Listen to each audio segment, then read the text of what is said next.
आज छत्रपती शिवाजी महाराजांची 395वी जयंती. आपल्या देशात अनेक महापुरुष होऊन गेले, परंतु अशा जयंतीचा मान फक्त दोनच माणसांना मिळतो. एक म्हणजे डॉक्टर बाबासाहेब आंबेडकर आणि एक म्हणजे छत्रपती शिवाजी महाराज. छत्रपती शिवाजी महाराजांनी स्वराज्याचं स्वप्न 16व्या वर्षी पाहिलं. त्यांचा जन्म 19 फेब्रुवारी 1630 साली झाला आणि सुरुवातीला त्यांच्याकडं फक्त 17 किल्ले होते. आणि जेव्हा त्यांचा राज्याभिषेक झाला 1674 साली, 1665 साली त्यांच्याकडे 17 किल्ले होते आणि 1674 साली राज्याभिषेकाच्या वेळेस त्यांच्याकडे 360 किल्ले होते. 8 वर्षात एवढा जबरदस्त पराक्रम छत्रपती शिवाजी महाराजांनी केला. आता छत्रपती शिवाजी महाराजांचा इतिहास बराचसा आपल्याला माहिती आहे, मी त्यातलं तुम्हाला काही सांगत आहे. एखाद दुसरी छोटीशी गोष्ट सांगतो की छत्रपती शिवाजी महाराजांना एकदा कर्ज पाहिजे होतं आणि ते कर्ज घ्यायला सावकाराकडे गेले. तर सावकाराने त्यांना पहिला प्रश्न विचारला की तुम्ही कर्जदार म्हणून आलात का महाराज म्हणून आलात? तर महाराजांनी सांगितलं की मी कर्जदार म्हणून आलो. कर्ज हवं होतं 2 लाख रुपये त्यावेळेसचे. तर सावकार म्हणले तुम्ही जर कर्जदार म्हणून आला असेल तर मला काहीतरी गोष्ट गहाण ठेवा. तर शिवाजी महाराजांनी तिथली बाजूची गवताची काडी उचलली त्याच्या हातात दिली.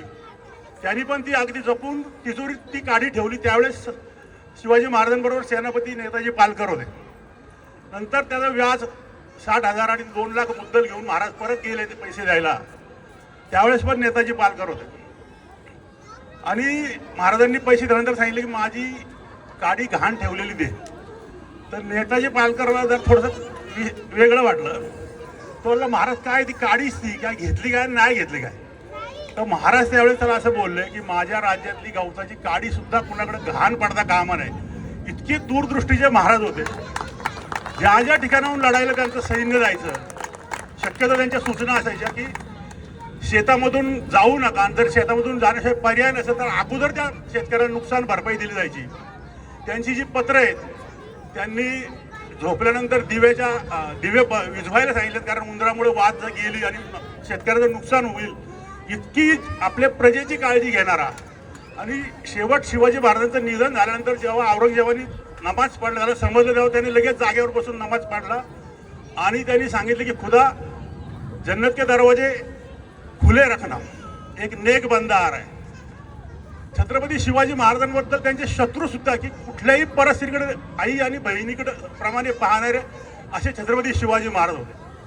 त्यांनी जेव्हा रायगडाचं बांधकाम केलं त्यांना युद्धावर गेले. हिरोजी इंदुलकर म्हणून इंजिनियर आहे, त्यांनी बरेच शिवाजी महाराजांचे किल्ले बांधले. त्या हिरोजी इंदुलकरला पैसे देऊन सांगितले की रायगडाचं बांधकाम करायचं. महाराज गेले, पैसे संपले. हिरोजी इंदुलकर गावाकडे आला, त्याचा वाडा विकला, शेती विकली आणि वाडा पूर्ण केला. आणि वाडा पूर्ण केल्यानंतर शिवाजी महाराज जेव्हा आले तेव्हा सांगितलं राज्याभिषेकाच्या वेळेस शिवाजी महाराजांनी हिरोजी इंदुलकरांना विचारलं की तुम्हाला काय पाहिजे भेट. तर शिवाजी महाराजांनी हिरोजी इंदुलकरांनी सांगितलं की महाराज रायगडावर एक जगदीश्वराचं मंदिर आहे, त्या पायरीवर माझं नाव कोरायची मला परवानगी द्या. तर शिवाजी महाराजांनी विचारलं असं कशासाठी? तर ते म्हणले की तुम्ही ज्या ज्या वेळेस रायगडावर असताल त्या त्यावेळेस तुम्ही जगदीश्वराच्या दर्शनाला जाताल आणि जगदीश्वराच्या पायऱ्या जाताना तुमच्या पायाची धूळ माझ्या नावावर म्हणजे माझ्या मस्तकावर अभिषेक झाल्यासारखं मला वाटलं. असे एकनिष्ठ माणसं छत्रपती शिवरायांकडे होती, कारण त्यांचा विश्वास होता की त्यांच्या नंतर हसत हसत मारायला तयार व्हायचे लोक शिवाजी महाराजांसाठी. शिवकाशी, बाजीप्रभू देशपांडे असे अनेक उदाहरणे आहेत. कारण असा राजा आणि तुम्हाला खोटं वाटेल की सुरतेची जेव्हा लूट केली महाराजांनी त्यावेळेस त्या काळात इंग्लंडच्या लंडन गॅजेट नावाच्या पेपरच्या पहिल्या पानावर बातमी आली होती. अशा आपले छत्रपती शिवाजी महाराजांनी त्यांची आज आपण जयंती साजरी करतो. मला खूप आनंद वाटला सहभागी व्हायला. छत्रपती शिवाजी महाराजांनी काय केलं थोडक्यात सांगायचं तर जे झोपले होते त्यांना जागे केले, जे जागे होते त्यांना उभे केले, जे उभे होते त्यांना चालते गेले, जे चालतात त्यांच्या हातात स्वराज्याचं भगवं निशाण दिलं. जय महाराष्ट्र.